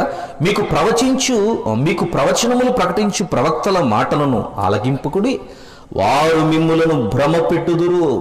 వారు నన్ను తృణీకరించు వారితో మీకు క్షేమము కలుగునని యెహోవా సెలవిచ్చుచున్నాడు. తృణీకరించే వారితోనట, దేవునిని తృణీకరించే వారితో ఏం కలుగుద్దని చెప్తున్నారట వీళ్ళు? నీకు క్షేమము కలుగునుగాక అని చెప్తున్నారట. అంటే బాగా తాగేసి ఉన్నాడు. 31st నైట్ వాగ్దానాలు తెస్తున్నారు కదా అని చెప్పి చర్చకొచ్చాడు. మళ్ళీ 1st తారీఖు రెడీగా ఉన్నాడు తాగడానికి. అవునా? ఇప్పుడు తాగడానికి వచ్చేసిన వాడికి వాగ్దానం వచ్చింది ఏమని? నీవు ధన్యుడు, నీకు మేలు కలుగునుగాక అంది. అంటే ఏం మేలు కలుగుతుంది? వరుసలో నుంచి ఒక్కరు లేకుండా నీకు సీసాలు వచ్చేస్తాయనా? ఏమండి, అసలు ఆ వాగ్దానం అతనికి వర్తిస్తుందా? అసలు దేవునిని అనుసరించిన వాడు కదా. ఇదే చెప్తున్నాడు ఇక్కడ దేవుడు. వారు నన్ను తృణీకరించు వారితో మీకు క్షేమము కలుగునని యెహోవా సెలవిచ్చిందని ఒకడు తన హృదయ మూర్ఖత చొప్పున నడువగా వానితో మీకు కీడు రాదని చెప్పుచు యెహోవా ఆజ్ఞను బట్టి మాట్లాడక తమకు తోచిన దర్శనములను పలుకుతున్నారట. తమకు తోచినని చెప్పేస్తున్నారట. మూర్ఖతను అనుసరించే వాడి మీద కీడు వస్తుంది. అవును కదా? ఎన్ని మార్లు గద్దించిన వాడు మారకపోతే ఖచ్చితంగా ఏమొస్తుంది? కీడు వస్తుంది. కానీ అలాంటి వాడి దగ్గరికి వెళ్ళి కూడా ఏం పర్వాలేదు, డోంట్ వరీ, దేవుడు నీకు మేలు చేయబోతున్నాడు అని చెప్తున్నారు అనుకోండి, నిజంగా అది ఎలా ఉంటుందో ఒకసారి ఆలోచించండి. అతడికి ఆ మేలు జరగకపోతే దేవునిని ఎంతగా తృణీకరిస్తాడో ఆలోచించండి. అందుకే వాస్తవాన్ని మాట్లాడే వాళ్ళు మనకు కావాలి కడవరి దినాల్లో. ఏమండి, వాస్తవాన్ని ఉపదేశించే వాళ్ళు మనకు కావాలి. అందును బట్టి ఇలాంటి అబద్ధములు మీ కంట పడినప్పుడు మీరు వాటిని నమ్మకండి, బహు జాగ్రత్తగా ఉండాలి. నిజంగా ఇంకా ఏమంటున్నాడు చూద్దామా ఈ అబద్ధ ప్రవక్తల గురించి. 25 వచనం చదువుదాం. ఇర్మీయా గ్రంథం 23:25. కలకంటిని అని చెప్పుచు నా నామమున అబద్ధములు ప్రకటించు ప్రవక్తలు పలికిన మాట నేను విని ఉన్నాను. ఏమండి, అలాంటి అబద్ధ ప్రవక్తల మాట నేను విని ఉన్నాను అంటున్నాడు. విని నెక్స్ట్ ఇంకేమంటున్నాడు చూద్దాం. 28. కల కనిన ప్రవక్త ఆ కల చెప్పవలెను, ఆ వాక్కు ఎవనికుండినో వాడు సత్యమును బట్టి నా మాట చెప్పవలెను. నెక్స్ట్, ధాన్యముతో చెత్తకేమి సంబంధం? ఇదే యెహోవా వాక్కు, అది చెత్త, ఇది ధాన్యం. అసలు ధాన్యానికి చెత్తకేంటి సంబంధం అంటున్నాడు చూడండి. ఈ అబద్ధ ప్రవక్తలు దేంతో పోలుస్తున్నాడు? చెత్త అని అంటున్నాడు. ప్రియమైన దేవుని వాళ్ళారా, అందుని బట్టి ఈ కడవరి దినాల్లో మనం మేలు కోరేవాడి మాటలే మనం నమ్మాలి. బైబిల్ ఏం చెప్తుంది? మేలు చేయువాడట గాయము చేయును, పగవాడు లెక్కలేనని ముద్దులు పెడతాడు. కానీ మనకి ఏ మాటలు కావాలి? ఎన్నపోస రాసే మాటలే కావాలిగా మనకి, అవునా కదా? గాయం చేసే మాటలు మనకు అవసరమా చెప్పండి? చాలామంది ఏమి ఇష్టపడతారు? అమ్మా చర్చికి లేటుగా వస్తున్నా, ఏం పర్వాలేదు బాబు, నువ్వు కానుకేసే టైంకి వచ్చినా పర్వాలేదు అన్నారు అనుకోండి. నిజంగా అయ్యగారు చాలా మంచివాడమ్మా, చూసావా మన బాధలను అర్థం చేసుకుంటున్నాడమ్మా ఆయన. మన వ్యాపారాల్ని, మన చెరువుల్ని, మన పొలాలను అర్థం చేసుకుని ఎప్పుడు వచ్చినా పర్వాలేదు అంటున్నారమ్మా అయ్యగారు. పలానా ఆయన ఉన్నాడు చూసావా, ప్రారంభ ప్రార్థనకు రాకపోతే మీరు రేజ్ అయిపోతున్నాడు మన మీద. నాకు అంత నచ్చట్లేదమ్మా ఈ మధ్య. ఇంతకీ మనకు మేలు చేసేది ఎవరు చెప్పండి? ఇందులో ప్రారంభ ప్రార్థనకు రమ్మని ఆయన మేలు చేసేవాడా? నువ్వు చందా పట్టు వచ్చినా పర్వాలేదని చెప్పినప్పుడు చెప్పి ఆయన మేలు చేసినవాడా? ప్రారంభం నుంచి నువ్వు దేవుని సన్నిధిలో కూర్చోవాలని చెప్పిన వాడే మనకు మేలు చేసేవాడు. అంతేగాని ఎప్పుడు వచ్చినా పర్వాలేదు, అలా అటెండెన్స్ వేయించుకెళ్ళిపోతే చాలు అని చెప్తారు కొంతమంది. ఏం పర్వాలేదమ్మా, ఆశీర్వాద ప్రార్థన ఇవ్వలేదు కదా ఇంకా. ఆ ప్రార్థన అలా జరుగుతున్నప్పుడు ఆ గేట్లో నుంచి ఒక్కడికి ఇక్కడ తెచ్చాలంటారు కొంతమంది. అంటే పొద్దున్నుంచి ఉన్నవాళ్ళు ఖాళీ అయినాక, అవును కదా, అంతే కదా, పొద్దున్నుంచి ఉన్నవాళ్ళు ఖాళీయే కనుక ఏం చెప్తారు? ఏం పర్వాలేదు, మన ఆశీర్వాద ప్రార్థన ఉంది కదా, ఆ టైంలో నువ్వు అప్పటికప్పుడు నువ్వు వచ్చి ఒక్క కాలులా పెట్టమ్మా, అంతా మేలే అంటారు. నిజంగా చెప్పండి, మేలు జరుగుద్దా? ఏం పర్వాలేదు, వచ్చేవారని నువ్వు ఫుల్ హ్యాపీ అన్నాడు అనుకోండి. నిజంగా జరగకపోతే కోరుకోవడంలో తప్పులేదని చెప్పానుగా, కానీ దేవుని అనుసరించిన వానికి త్వరగా ఏం రాదు కదండి. అలా చెప్పటాన్ని బట్టి దేవుని నామం అవమానపరచబడుతుంది. ఏమండి, మేలు చేసేవాళ్ళు ఉండాలి మనకి. మేలు చేసేవాడు గాయం చేసినా మనం దాన్ని స్వీకరించాలి. కానీ పగవాడి మాటలు లెక్కలేనని మొదలు పెడతాడు. నమ్మకాలంటి మాటలు, హనన్య లాంటి మాటలు ఎన్నో వినిపిస్తూ ఉంటాయి మనకి కడవరి దినాలు. నమ్మకు. ఏమండి, ఆ రోజున వాళ్ళ శిక్షాకాలం పూర్తి కాకుండానే ఏం పర్వాలేదని వచ్చి ఒక అబద్ధ ప్రవక్త చెడు సమాచారాన్ని ఇస్తున్నాడు. అసలు వాళ్ళకి శిక్ష ఎందుకు వేశాడో తెలుసా దేవుడు? వాళ్ళకి శిక్ష ఎందుకు వేశాడో తెలుసా? వాళ్ళు బబులోనికి వెళ్ళిపోయారు కదా. బబులోన్ అనేది ఒక ప్రాంతం. కాసేపు ప్రాంతం అనేది మీరు మర్చిపోండి. ఆ బబులోన్ అనేది ఒక స్థితిగా మీరు ఆలోచిస్తే, ఆ బబులోనులో వాళ్ళు ఎలా ఉన్నారు తెలుసా? నిందలు, అవమానాలు, కష్టాలు, ఇబ్బందులు, శ్రమలు, తిండి లేక అల్లాడిపోతున్నారు. ఆ స్థితిలో ఉన్నారు వాళ్ళు. ఓకే, అది ఎందుకు దేవుడు విధించాడు, ఎందుకు శిక్ష వేశాడు, అసలు ఆయన రీజన్ వేరుగా ఉంది. కానీ అబద్ధ ప్రవక్త వచ్చి దేవుని ఆలోచనకు అడ్డుపడుతున్నాడు. అడ్డుపడినందుకు ఏమైపోయాడు చూద్దాం ఒకసారి. ఇర్మీయా గ్రంథం ఒకసారి చూద్దాం రండి. ఇర్మీయా గ్రంథం 28వ అధ్యాయము 15వ వచనం నుంచి చూద్దాం. 15వ వచనం నుంచి 17 వరకు చూద్దాం.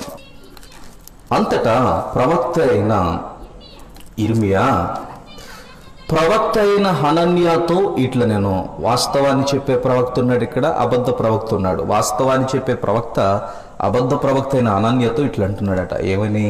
హనన్యా వినుము, యెహోవా నిన్ను పంపలేదు. చెప్పేస్తున్నాడు ఇర్మీయా గారు. హనన్యా, యెహోవా నిన్ను పంపలేదు, ఈ ప్రజలను అబద్ధమును ఆశ్రయింపజేయుచున్నావు. అవును కదా, ఇంకా 58 సంవత్సరాల శిక్ష ఉండగా 2 అంటున్నాడు. అంటే అబద్ధాన్ని ఆశ్రయింపజేస్తున్నావు కదా.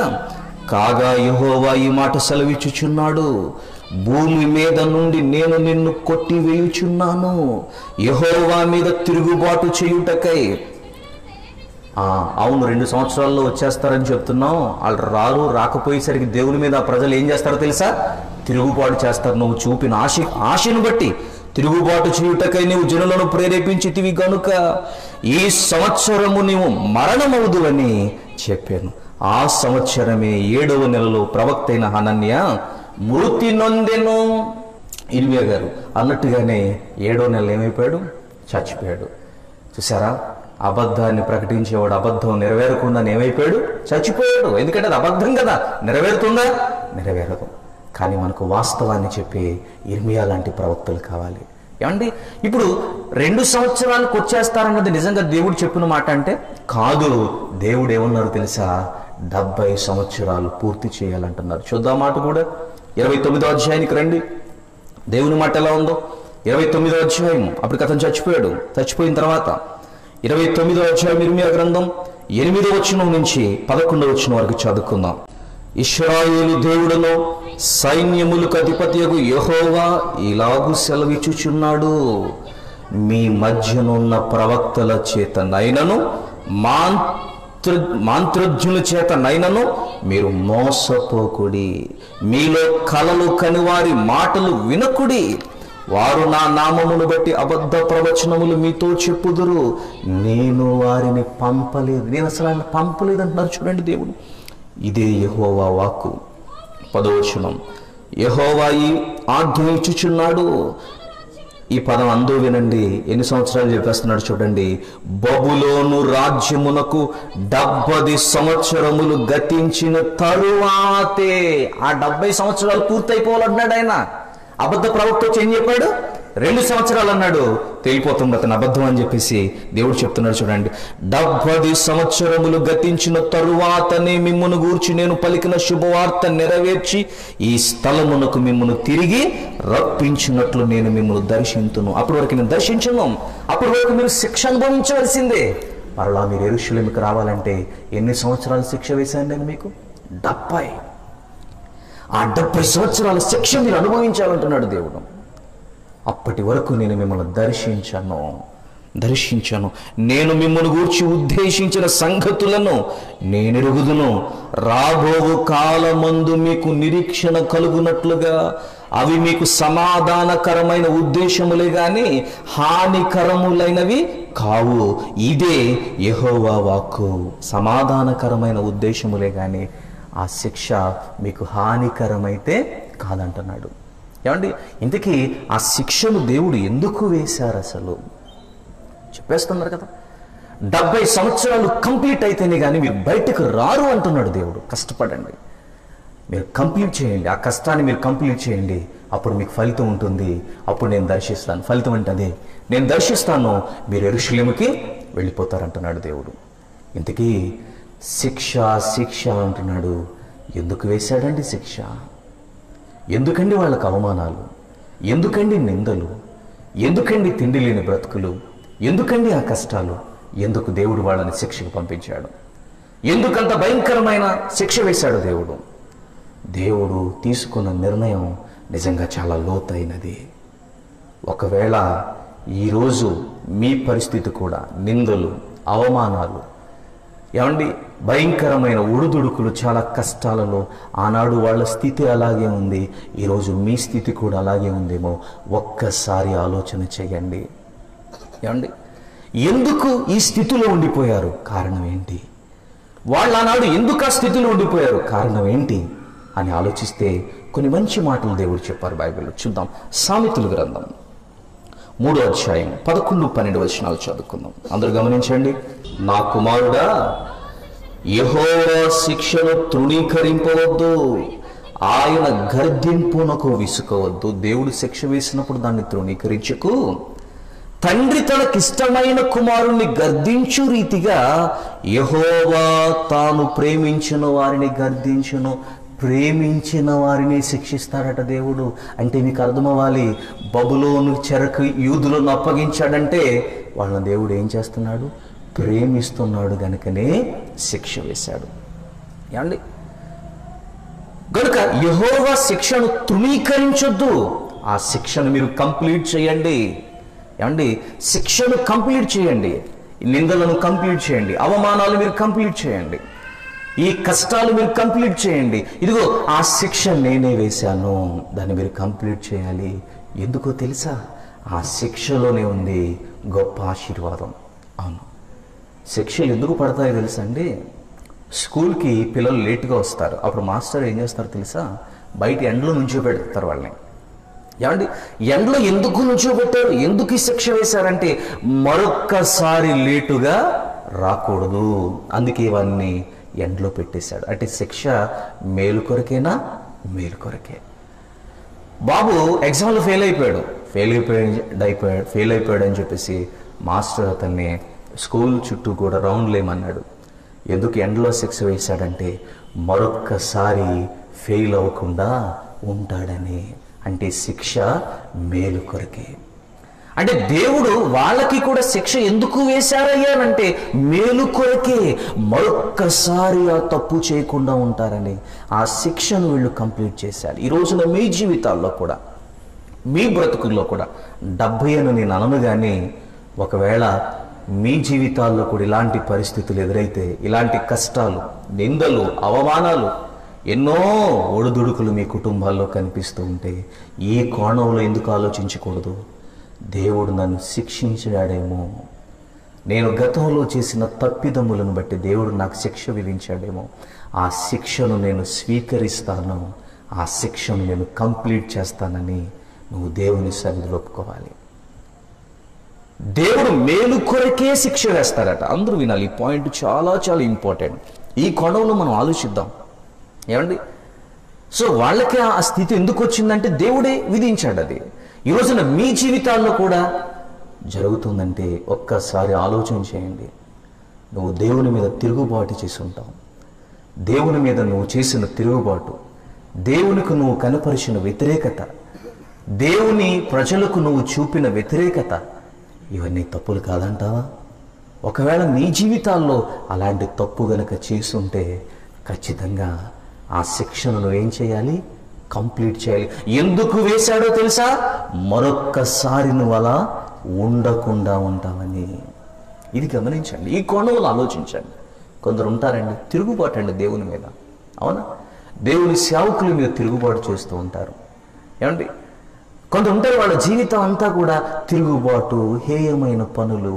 రక్షణ పొందారు, దేవుని పిల్లలే, కానీ ఆ వ్యతిరేకతను కనపరుస్తూ ఉంటారు.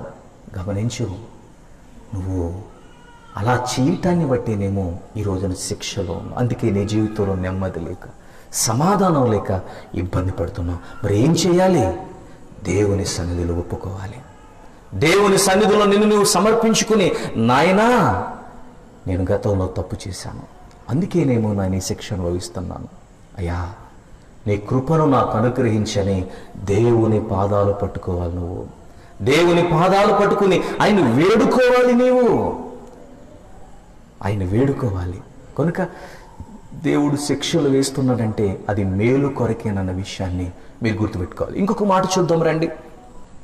హెబ్రీయులకు రాసినటువంటి పత్రిక 12వ అధ్యాయము 7వ వచనం. శిక్షా ఫలము పొందుటకై మీరు సహించుచున్నారు.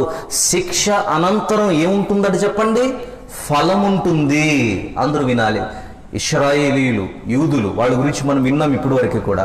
వాళ్ళు కూడా శిక్షలో ఉన్నారు. ఆ శిక్ష అయిన తర్వాత నేను మిమ్మల్ని దర్శిస్తాను, యెరూషలేముకు తీసుకొస్తానని చెప్పారు దేవుడు 29వ అధ్యాయం ఇర్మీయా గ్రంథంలో. అలానే మళ్ళీ ఇక్కడ హెబ్రీ పత్రికలు చెప్తున్నాడు, శిక్షా ఫలము పొందుటకై ఏమండి మీరు సహించుచున్నారు. దేవుడు కుమారులుగా మిమ్మల్ని చూచుచున్నాడు. తండ్రి శిక్షింపని కుమారుడెవడు? కుమారులైన వారందరూ శిక్షలో పాలు పొందుచున్నారు. మీరు పొందని ఎడల, తండ్రి మాట వినకపోతే మీరు పొందని ఎడల దుర్బీజులే గాని కుమారులు కారు. మరియు శరీర సంబంధులైన తండ్రులు మనకు శిక్షకులై ఉండిరి, వారు యందు భయభక్తులు కలిగి ఉంటిమి. అట్లయితే నాన్న ఎన్నిసార్లు శిక్షించినా మా నాన్న అని అంటాం కదా, భయభక్తులు కలిగి ఉన్నావు కదా అని అంటున్నాడు. నెక్స్ట్, అట్లయితే ఆత్మలకు తండ్రి అయిన వానికి మరి ఎక్కువగా లోబడి బ్రతకవలేను. దేవుడు శిక్షిస్తాడట, ఆ శిక్షలో మనం ఎలా బ్రతకాలట? లోబడి బ్రతకాలి. ఇక్కడ ఆగుదాం, ఒక మాట చెప్తాను విందాం. ఇశ్రాయేలీలు ఐగుప్తు నుంచి కనాన్కు వస్తున్నారు. కనాన్కు వస్తున్న మధ్యలో వాళ్ళు అరణ్యాన్ని దాటాలి. ఏం దాటాలి? అరణ్యం. ఆ అరణ్యంలో వారి పరిస్థితి ఎలా ఉందో తెలుసా? అందులో కొందరు సణుక్కున్నారు. దేవుడు మమ్మల్ని చంపడానికి అరణ్యానికి తీసుకొచ్చాడు, నీళ్లు లేవు, ఆహారం లేదని సణుక్కున్నారు. అంటే ఆ సణుక్కున్న వారందరూ ఏమయ్యారు తెలుసా? అరణ్యంలోనే చచ్చిపోయారు. ఎవరైతే దాన్ని చక్కగా స్వీకరించారో వారు మాత్రమే కనానుకు చేరుకున్నారు. అది ఇక్కడ చెప్తున్నాడు. ఏమని చెప్తున్నాడు? ఏమని చెప్తున్నాడు? 9వ వచనంలో 2వ భాగం, వారి యందు భయభక్తులు కలిగి ఉంటుంది శరీర సంబంధులైన తల్లిదండ్రులు, అట్లయితే ఆత్మలకు తండ్రి అయిన వానికి మరి ఎక్కువగా లోబడి బ్రతకవలెను. అంటే శిక్షాకాలంలో ఎలా బ్రతకాలని చెప్పండి? లోబడి బ్రతకాలి. ఆ అరణ్యంలో లోబడిన వారు కనానుకు వెళ్ళారు, లోబడిన వారు మొత్తగా పిట్టలు రాలిపోయినట్టుగా ఏమైపోయారు? అందులోనే చచ్చిపోయారు. లోబడాలి, శిక్షలో లోబడాలి. నువ్వు శిక్షలో విసుగుదల ఉండకూడదు నీకు. ఒకటి, నువ్వు ప్రార్థించాలి. అవును, నా జీవితంలో నేను గతంలో ఇది చేసుకోవటాన్ని బట్టేనేమో ఈరోజు నేను ఈ నరకాన్ని అనుభవిస్తున్నాను, ఈరోజు నేను ఈ పరిస్థితుల్లో ఉండిపోయాను నాయన, గతంలో నేను చేసిన తప్పిదములను బట్టే ఈరోజు నీ సన్నిధిలో ఒప్పుకుంటున్నాను అని నువ్వు మోకరిల్లి ఆయన దగ్గర ప్రార్థన చేస్తే ఆ శిక్షాకాలం 70 అని నేను అనను, ఎంతైతే అంత, వాళ్ళకి 70, ఎంతైతే అంత, ఆ శిక్షాకాలంలో నువ్వు భయభక్తులు కలిగి కంప్లీట్ చేస్తే తర్వాత ఏముంటుంది? మనకి ప్రతిఫలం ఉంటుంది. అదే శిక్షాఫలం. నెక్స్ట్ 10వ వచనం, వారు కొన్ని దినముల మట్టుకు తమకిష్టం వచ్చినట్లు మనలను శిక్షించిరి గాని మనము తన పరిశుద్ధతలో పాలు పొందవలనని మన మేలు కొరకే ఆయన శిక్షించుచున్నాడు. దేని కొరకట శిక్షలు? మేలు కొరకే. మేలు కొరకే అంటున్నాడు చూడండి దేవుడు. మన మేలు కొరకే శిక్షలు వేస్తారట దేవుడు. అంటే ఆ శిక్షలో నువ్వు లోబడి బ్రతికితే నీకేం జరగబోతుంది? త్వరలో మేలు జరగబోతుంది. అంతేగాని ఆ శిక్షలో మరలా తోక జాడించి మళ్ళీ పాపం చేసామనుకో, శిక్ష పెరుగుతుంది కానీ తగ్గదు. అర్థమవుతుందా?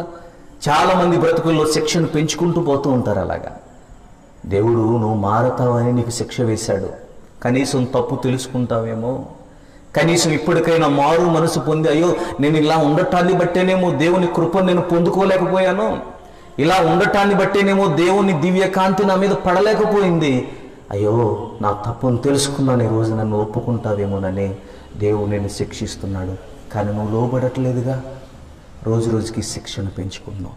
కానీ దేవుడు నీకు శిక్ష వేసినప్పుడు ఆ శిక్షలో లోబడి దేవుని సన్నిధిలో నీ తప్పిదములు ఒప్పుకో. నెక్స్ట్ ఆ శిక్ష అయిన తర్వాత ఏముంటుందట? మేలు ఉంటుంది మనకి. అవునా? ఆ శిక్ష అయిన తర్వాత మేలుంటుంది. ఈరోజున ఈ కోణంలో కూడా ఆలోచించండి. శిక్షలు దేవుడు చేసిన మరి నిర్ణయం అది. మనిషి చేసిన తప్పిదములను బట్టి శిక్ష వేస్తూ వచ్చాడు దేవుడు. ఆనాడు వాళ్ళకి 70 వేశాడు, కారణం తప్పిదములు. విడుదల ఉంది అన్నాడు. ఈరోజున మన జీవితాల్లో కూడా తెలుసో తెలియకో చేస్తున్న తప్పులను బట్టి, చేస్తున్న పాపాన్ని బట్టి దేవుడు మనకు శిక్ష విధిస్తున్నప్పుడు ఒకటే మీరు ఆలోచించండి. అవును కదా, నేను నా తప్పు చేయటాన్ని బట్టేనేమో ఈ రోజు వరకు నేను ఆయన కృపను పొందుకోలేకపోయాను, ఆ రోజు నేను ఎలా తప్పుగా అనుకోవటాన్ని బట్టేనేమో ఈ రోజు కూడా నా మనసుకు నెమ్మది లేదు, ఆ రోజు నేను ఇలా బ్రతకటాన్ని బట్టేనేమో ఈ రోజు నాకు సుఖం లేదు, నా తప్పే, నాయనా నన్ను క్షమించు అని ఈ శిక్షా కాలంలో లోబడితే ఆ కాలం అవగానే దేవునికి ఏం చేస్తాడు? మేలు చేస్తాడు. ఆ కాలం అయిపోయి అది అయ్యేంతవరకు లోబడు, దేవుని మేలును పొందుకో. అలా దేవుడు మేలు కొరకే శిక్షలు వేస్తాడు. ఇది బాగుందండి, తప్పు చేసిన వాళ్ళకి శిక్షలు వేయటం. మరి దానియేలు గారు తప్పు చేయలేదుగా, మరి వాళ్ళకెందుకు శిక్ష వేశాడు? అలాగే మరి షడ్రకు మేషకు అభిజ్ఞులు ఉన్నారు కదా, వాళ్ళకెందుకు శిక్ష వేశాడు? అది ఇంకో కోణం. దేవుడు కొన్నిసార్లు కష్టాలకు అప్పగించాడు అని అంటే తన పనుంది. ఏంటో తెలుసా? ఆ రోజుల్లో మైక్ నెబుకద్నెజర్ చేతిలో ఉంది. ఏనాలి కోణం? మైకు నెబుకద్నెజర్ చేతిలో ఉంది. ప్రపంచానికి దానియేలు నమ్మిన దేవుడే నిజమైన దేవుడని నెబుకద్నెజరు చేతే దేవుడు పలికించాలనుకున్నాడు. అందుకే తన పనిని బట్టి దానియేలు గారిని ఎక్కడ పంపించాడు? బబులోనికి పంపించాడు. షడ్రకు మేషకు అబేద్నెగోలను కూడా తన పనిని బట్టి యేసు ప్రభువును చూడండి, ఆయన నలగగొట్టబడుటకు తండ్రికి ఇష్టమాయనని బైబిల్లో ఉండదు. ఇదొక కోణం. మళ్ళా అర్థమవుతుందా? దేవుడే నీతిమంతులను శ్రమకు అప్పగిస్తున్నాడంటే ఆయనకు పని ఉంది. దేవుడు శిక్షలు వేస్తున్నాడంటే మనిషి చేసిన తప్పిదములను బట్టి శిక్ష వేస్తాడు. ఇదొక కోణం. కనుక చక్కగా బైబిల్ని మనం విశదపరిచినప్పుడు తేట తెల్లగా ఉంటుంది. ఇప్పుడు వరకు మనం ఆలోచించిన కోణం ఏంటంటే మనిషి చేసిన తప్పులను బట్టి దేవుడు వేసే శిక్షలు, ఆ శిక్షను మనం అనుభవించి ఆ శిక్షా కాలంలో మనం ఒప్పుకోవాలి. దానియేలు గారు కూడా చివరికి వచ్చేసరికి ఎలా ఒప్పుకుంటారో మనకు తెలుసు. దానియేలు గ్రంథంలో ఉంటుంది, 70 ఏళ్ళు అయిపోయింది నాయన, మరి మాకు విడుదల ఇవ్వవా అని వాళ్ళు బ్రతుములాడతారు. వాళ్ళు నేను అదే అంటాను, భక్తులకు తెలిసింది అది శిక్షాకాలం అని. ఈరోజు నీకెందుకు అర్థం అవ్వట్లేదు?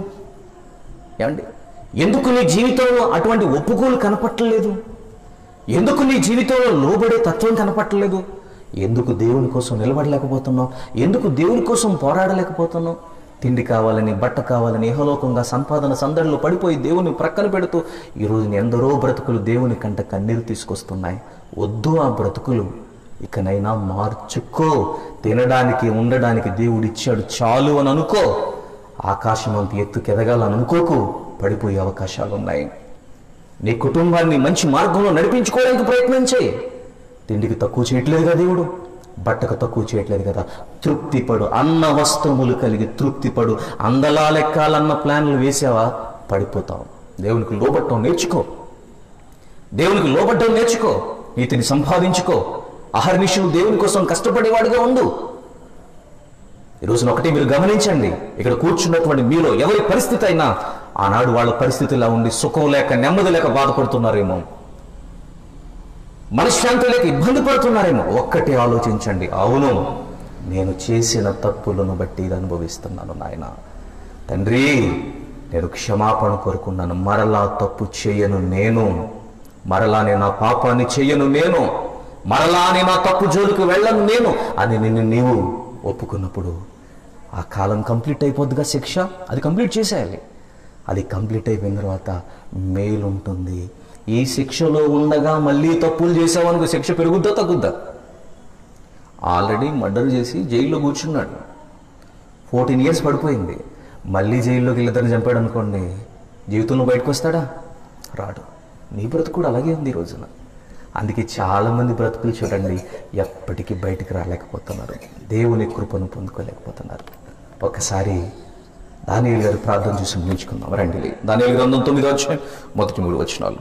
మాదీయుడగు అహష్వరోషు యొక్క కుమారుడైన దర్యావేషు కల్దీలు పైన రాజాయను. అతని ఏలుబడిలో మొదటి సంవత్సరమందు దానియేలును నేను యెహోవా తన ప్రవక్తయగు ఇర్మియాకు సెలవిచ్చి తెలియజేసినట్లు. అబ్బా, ఎంత లోతుల్లోకి వెళ్ళి మాట్లాడుతున్నారు చూడండి దానియేలు గారు. అయ్యా, మేము అప్పటికి చెరలోనికి వచ్చేటప్పటికి నా వయసు 17 ఏళ్ళు అయ్యా. అప్పుడు ప్రవక్త అయిన ఇర్మియా గారు చెప్పారు ఏమని? ఎన్ని సంవత్సరాలు చేరన్నారు ఆయన? 70. నేను మొదటి బృందంలో వచ్చేసాను. సందర్భం చూస్తే అది ఆయన మొదటి బృందంలో వచ్చేసాడు అంటున్నాడు. ప్రవక్త ఇర్మియా సెలవిచ్చి తెలియజేసినట్లు యెరూషలేము పాడుగా ఉండవలసిన 70 సంవత్సరములు సంపూర్తి అగుచున్నవి. గ్రంథము వలన గ్రహించి తిని అంతట నేను గోనె పట్టా కట్టుకుని ధూళి తలపైన వేసుకుని ఉపవాసముండి ప్రార్థనలను విజ్ఞాపనలు చేయుటకు ప్రభువగు దేవుని ఎదుట నా మనస్సు నిబ్బరము చేసుకుంటేనే. ప్రార్థనలు చేస్తున్నాడట, విజ్ఞాపనలు చేస్తున్నాడట. ఆ ప్రార్థన చూడండి ఎలా ఉందో. 6వ వచనం. నీ ఆజ్ఞలను నీ విధులను అనుసరించుట మాని, అంటే ఈయన కాదు, ఆ ప్రజల గురించి మాట్లాడుతున్నాడు, మాని పాపములను పాపులమును దుష్టులమునై చెడుతనమందు ప్రవర్తించుచు తిరుగుబాటు చేసిన వారము గదా అని తమ పాపములను ఒప్పుకుంటున్నట్టుగా కనిపిస్తుంది. అయ్యా, ఆ శిక్షాకాలం అయిపోతుంది, మాకు మేలు చేయి నాయన అంటే దీన్ని బట్టి మనకేమర్థమవుతుంది? మనం కూడా శిక్షాకాలంలో ఉన్నప్పుడు తప్పు నొప్పుకుని దేవుని పాదాలు పట్టుకుంటే ఆ శిక్ష అనంతరం ఏం జరుగుతుంది? మనకి మేలు జరుగుతుంది. దీన్నే శిక్షా ఫలం అని అంటారు. ఓకే, అందరూ కూడా ఫలాన్ని పొందుకోవాలనుకుంటున్నారా? అయితే శిక్షలో ఉండగానే తప్పును తెలుసుకుని తప్పుని ఒప్పుకోవాలి. ఆ శిక్ష పూర్తవగానే ఫలితం ఉంటుంది. అలా ఒప్పుకొని నీకు లేదనుకో, మరలా తప్పుల మీద తప్పులు, తప్పుల మీద తప్పులు చేసుకుంటూ వెళ్ళిపోతున్నావు అనుకో, ఎప్పటికీ కూడా నువ్వు ఫలాన్ని పొందుకోలేవు. వాస్తవం ఇది, వాస్తవం. ఈ వాస్తవాన్ని ఎరగండి. ఓకేనా? ఇదొక కోణం. మరి నీతిమంతులు ఎందుకు వెళ్ళారంటే తను పనుంది కాబట్టి వాళ్ళని పని కొరకు నిలబెట్టుకున్నాడు, ప్రమాదం నుంచి కూడా కాపాడుకున్నాడు. అవును కదా?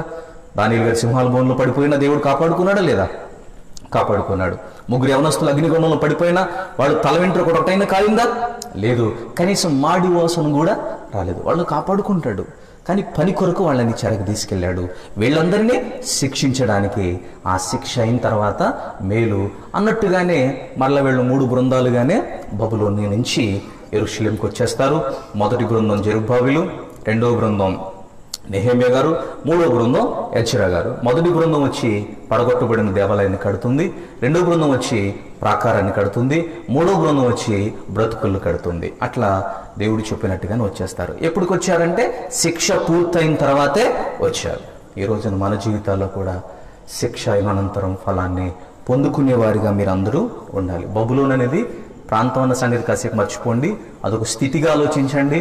అక్కడ ఎన్నో ఇబ్బందులు, ఎన్నో కష్టాలు, వాళ్ళు ఎన్నో అసలు చెప్పలేము, చాలా కష్టాలు ఎదుర్కొన్నారు.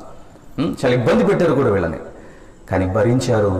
చివరికి ఒప్పుకుని ప్రతిఫలాన్ని పొందారు. మీరు కూడా దేవుడు శిక్షిస్తున్నప్పుడు మేలు కొరకేనని యోచించి ఆ శిక్షను కంప్లీట్ చేయండి. కష్టమైనా ఆ శిక్షను ఏం చేయాలి? మనం కంప్లీట్ చేయాలి. ఒక మార్గంలో నడుస్తున్నప్పుడు ముందు చూసాం, అబ్రహాం లింకన్ గారు కానివ్వండి, కల్నల్ సాండర్స్ కానివ్వండి, వీళ్ళందరూ కూడా ఆ కష్టమైన మార్గాన్ని కంప్లీట్ చేయటాన్ని బట్టి తర్వాత ఏమొచ్చింది? వాళ్ళకి ఫలితం వచ్చింది. సో దాన్ని కూడా దీనికి కనెక్ట్ చేసి ఆలోచిస్తే మనం కూడా ఈ కష్టమైన మార్గాన్ని కంప్లీట్ చేస్తే ఒకరోజు నేను దేవుడు దర్శించి నూతనమైన ద్వారాలు తెరిచి గొప్ప ఆశీర్వాదం మీకు ఇచ్చి ఇహమందును పరమందును ఆశీర్వదించి పరలోకానికి మిమ్మల్ని దేవుడు తీసుకువెళ్తాడని కోరుతూ ఈ కొద్ది మాటలు ముగిస్తున్నాను. Thank you. God bless you.